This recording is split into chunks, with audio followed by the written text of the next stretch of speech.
안녕하세요. 글로벌 리스크 책의 조이준입니다. 트럼프 대통령이 최근에도 여러 가지 말들을 쏟아내고 있는데요. 중국이랑 통화를 했다, 안 했다, 진실 공방이 붙기도 하고요. 사실 상당히 어렵습니다. 그렇지만 그 모든 것의 중앙에는 뭐가 있느냐? 바로 지정학이 있습니다. 이 지정학이 거창하게 말하면 지정학이란 이름을 붙여가지고 있는 것 같지만 결국은 각 나라 힘과 힘들의 충돌을 말하는 거거든요. 그런데 이 IMF에서 최근에 보고서를 내고 금융기관들에게 경고를 했습니다. 진짜 조심해라. 지정학적 위험이 금융기관의 대대적인 부실이나 대대적인 금융기관의 붕괴로 이어질 수 있다라는 보고서를 냈는데요. 오늘 그 보고서 내용 한번 살펴보도록 하겠습니다. 사실 IMF에서 이런 보고서를 냈다는 것 자체만 봐도요. 그만큼 지금 지정학적 긴장이 전 세계적으로 커지고 있다는 걸 알 수 있는 거잖아요. IMF가 그냥 아무 의미 없이 이런 보고서를 내는 게 아닐 거고요. IMF가 지난 14일에 발표한 글로벌 금융 안전 보고서의 제2장은요. 지정학적 리스크에 대해서만 다루고 있는데요. 이 지정학적 리스크가 시장의 일시적 충격에 그치는 것이 아니라 자산 가격, 금융기관, 국가, 재정, 투자 흐름까지 복합적으로 교란시키는 구조적 요인으로 작용한다고 지적했습니다. 지금 세상이 너무나 어지럽고 우크라이나 전쟁, 그다음에 중동에서 이란과 이스라엘이 언제 붙을지 모르는 상황이고요. 이란은 거의 핵 개발에 완료했다는 그렇게 미국이나 서방에선 판단하고 있고요. 거기다가 트럼프 대통령이 나와서 관세나 이런 거에서 미중 패권 전쟁이 본격적으로 벌어지고 있다 보니 또 그에 파생해서 양안에서도 전쟁이 일어날 수 있고 온 세상이 지금 지뢰밭인 상황인 겁니다. 물론 한반도는 더 말할 필요도 없죠. 그러다 보니까 IMF가 이렇게 경고를 하는데요. 지정학적 문제로 인한 앞으로 닥칠 위험들에게 금융기관에 선제적으로 대응하라고 계속 강조하고 있는 겁니다. 이 보고서에 따르면요. 지정학적 리스크가 있을 때 전 세계 주식시장은 평균 1% 하락했고요. 신흥국, 우리나라도 주식시장은 신흥국이죠. 2.5% 하락하는 경향이 있었습니다. 이건 그냥 리스크만을 말하는 건데요. 군사 충돌이 발생한 경우에는 하락폭이 훨씬 크고 예를 들어 러시아가 우크라이나를 침공했을 때는 월 마이너스 5%까지 떨어지는 현상도 관찰됐다고 합니다. 이건 전 세계적으로 그렇게 떨어졌다는 거니까요. 어마어마한 거죠. 이거는요. 보통의 주식시장 상승률이나 하락률보다 훨씬 큰 낙폭이고요. 일반적인 경기 불황 수준을 뛰어넘는 충격이라고 합니다. 전쟁의 충격은 보통의 경기 불황, 그다음에 침체로 들어가는 과정보다는 훨씬 더 큰 충격이라는 거죠. 이렇게 되면 어떻게 되느냐? 자산 가격이 무너질 수 있는 겁니다. 이 리스크가 처음에 한 5% 주식시장이 떨어지고 문제가 있다가 그걸 넘어가는 순간 자산 가격에 연쇄적인 폭락이 올 수 있다는 건데요. 실제로 그 미중 무역 전쟁, 그러니까 이건 2018년을 말하는 겁니다. 트럼프 1기 때 미중 무역 전쟁 기간 동안요. 미국의 관세 발표에 대해 중국 기업 주가는 평균 4에서 8% 하락했고요. 미국 기업도 마이너스 1.3%의 손실을 기록했다고 합니다. 그런데요, 또 핵심적인 거는요. 직접적인 관세 대상이 아닌 업종조차도 큰 충격을 받았다고 하고요. 이는 공급망과 수요의 연결성을 통해서 간접적 노출이 되면서 실제로 모든 전 분야의 이 지정학적 위험이 퍼져나간다는 겁니다. 그래서 IMF는요, 그중에 더 약한 고리는 신흥국이라고 말하거든요. 미중 패권 전쟁이 벌어지면 미중만 피해를 보는 것이 아니라 그 주변에 있는 나라들까지 연쇄적으로 피해를 볼 수밖에 없다는 겁니다. IMF는요, 이런 지정학적 위험 그리고 군사 분쟁 등이 발생했을 때 신흥국 은행들의 자기 자본 비율이 급격히 하락하고 대출 성장도 위축된다는 사실을 실증 분석을 통해서 제시했다고 합니다. 자금 유출이 되면서 환율 하락이 되고 외화부채 상환 부담 가중 이런 것들이 연쇄적으로 어울리면서요. 자산 가격이 단순히 충격을 받는 정도가 아니라 금융 중개 기능 자체가 위축되고 시장 안정성이 근본부터 흔들리게 된다는 겁니다. 그런데요. 이런 위험 회피는요. 사실 자산 시장에 온다고 우리가 어떻게 생각하면 모두가 알고 있잖아요. 그럼에도 불구하고 이게 위험 회피를 그전에는 잘 안 한다고 하는 겁니다. 예를 들자면 IMF가 지적한 거는요. 러시아가 침공하기 전까지 금융시장은 조용했지만 실제 전쟁이 터지자 주가 급등락이 한꺼번에 터졌다고 했습니다. 사실 우크라이나 전쟁이 일어나기 전만 해도 일어날 거다 아닐 거다 얘기가 많았죠. 실제로 미국에서는 러시아가 전쟁할 거다라고 계속 말했는데 EU에서는 에이 설마 하겠느냐 이런 식으로 대하고 있다가 결국 터졌을 때 문제가 생겼잖아요. 그런데 시작도 마찬가지라는 겁니다. 설마 하겠어? 설마 하겠어? 이런 모습을 보이다가 실제로 지정학적 문제가 터지면 그 모든 걸 한꺼번에 반영하게 된다는 거죠. 그런데요, 이런 리스크를 옵션 시장은 주식 시장이나 다른 자산 시장보다 좀 더 먼저 반응을 한다고 합니다. 예를 들자면 우크라이나 전쟁 전에 풋옵션이죠. 그러니까 주가가 떨어지거나 어떤 가격이 떨어지면 돈을 받는 걸로 설계된 옵션이 훨씬 더 가격이 많이 올랐다고 합니다. 이는 조금 더 선물 시장 같은 데서 선물 옵션 시장이 좀 더 민감하게 지정학적 반응에 먼저 반응한다고 볼 수 있는 거고요. 그리고 아까 설명드렸듯이 은행들이, 특히 신흥국 은행들이 큰 외부 충격을 받게 됩니다. 자기 자본 비율이 하락하고 대출 중과율도 둔화되고 위험이 커질수록 자산 가치가 하락하고 은행들이 보수적으로 움직이게 되고, 이런 것들이 신흥국 은행들에 굉장히 관찰된다는 거거든요. 당연히 투자 펀드 역시 예외가 아닙니다. 지정학적 충돌 지역에 집중적으로 투자한 펀드일수록 손실이 크고 이거는 당연하겠죠. IMF는요, 러시아 우크라이나 자산의 10% 이상 투자하고 있던 펀드들이 전쟁 발생 직후 단 일주일 만에 대부분 마이너스 6% 이상의 손실을 입었고 6개월 이내에 자금의 8%가 빠져나갔다고 합니다.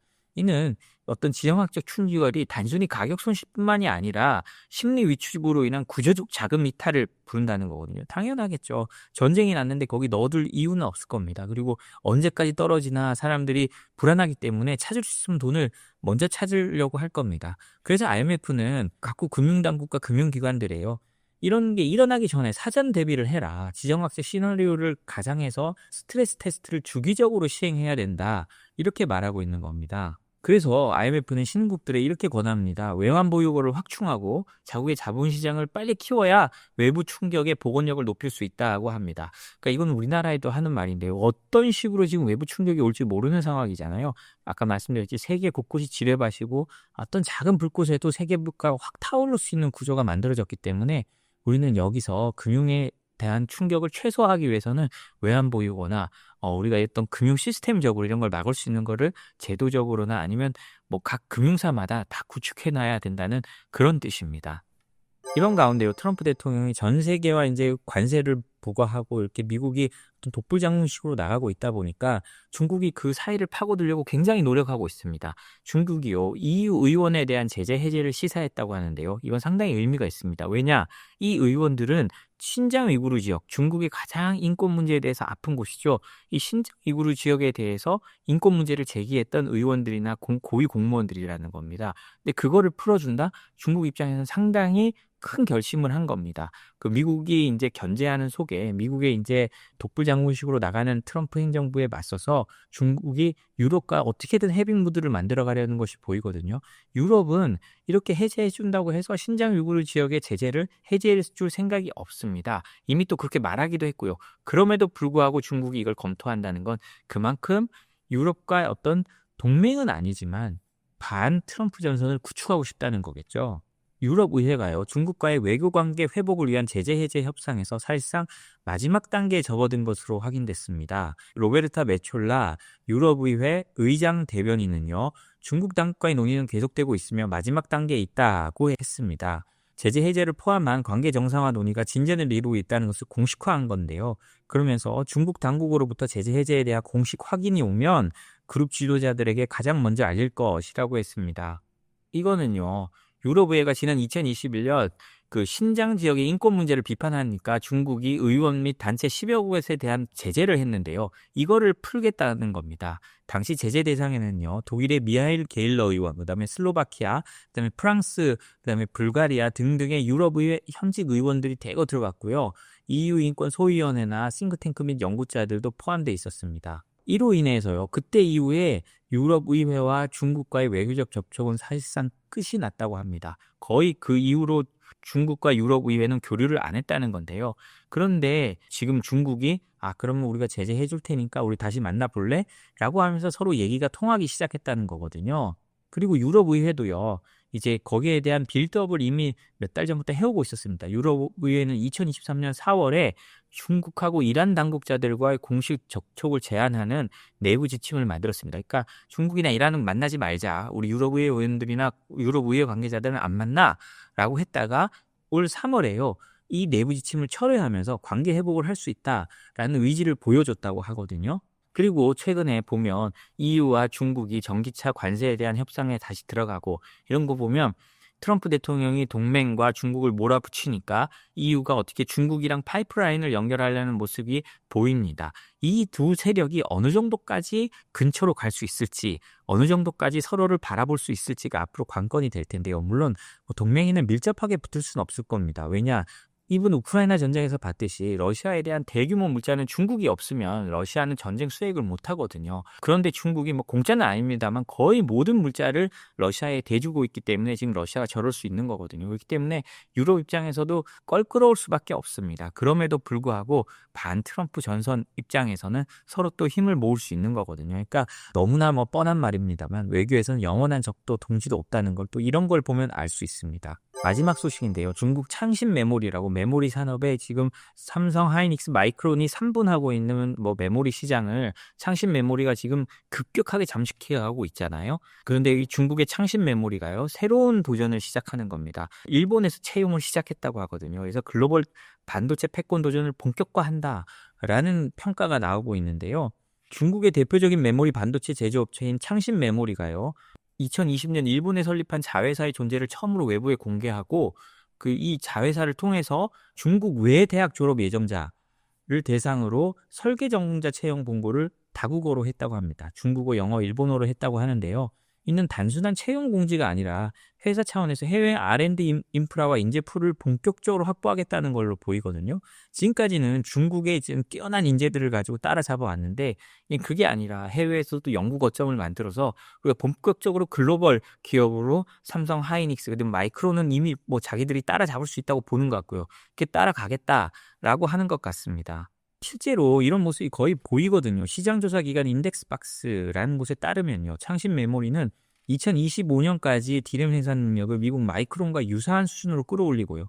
올해면 이미 마이크론만큼 간다는 겁니다. 그리고 SK 하이닉스의 절반 수준까지 확장할 계획이라고 하는데요. 물론 만드는 제품의 수준 차이는 있겠지만 일단 캐파 그 정도로 따라오고 중국이 막대한 물량 공세를 가지고 저가 시장을 확 잡아버린다면 뭐 중국 업체들이 한국을 따라잡는 게 사실은 시간 문제가 될 수도 있습니다. 우리가 예전에 일본 업체를 따라잡을 때 했던 그 방법 그대로, 그리고 오히려 더 많은 물량과 더 뛰어난 엔지니어들로 더 빨리 따라잡을 수 있겠죠. 이런 게 굉장히 무서운 건데요. 그러면서 이제 단순히 중국만의 인력이 아니라 해외 인력까지 유치해 오겠다는 거거든요. 창신 메모리가요, 일본을 글로벌 확장의 핵심 검점으로 선택한 배경에는 뭐 이런저런 요소가 고려됐을 걸로 보입니다. 상당히 복합적이겠죠.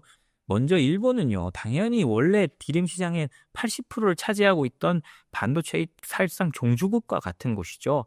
그래서 뭐 지금이 예전 같지 않다고 해도 여전히 고급 기술 인프라와 반도체 장비 같은 데를 만드는 거나 한 여러 인재들이 있습니다. 일본 정도만 해도 상당한 인재 풀이 구성돼 있다는 거죠. 그리고 시정학적 위치를 보면요, 일본은 미국의 직접적인 수출 통제 대상도 아니고 중국과 미국 사이에서 어떤 전략적 완충지대를 해줄 수 있지 않을까라고 기대하는 것 같고요. 그리고 이런 글로벌 인재 확보를 통해서 창신 메모리가 이제 공격적인 중국 기술 기업이란 걸 벗어나서 글로벌 기업으로 한번 이미지 변신을 할 수 있는 거죠. 그래서 창신 메모리의 일본 채용 공고는 단순한 인사 행정으로만 보기에는 문제가 있습니다. 여러 전략이 집합되어 있는 걸로 보면 되거든요.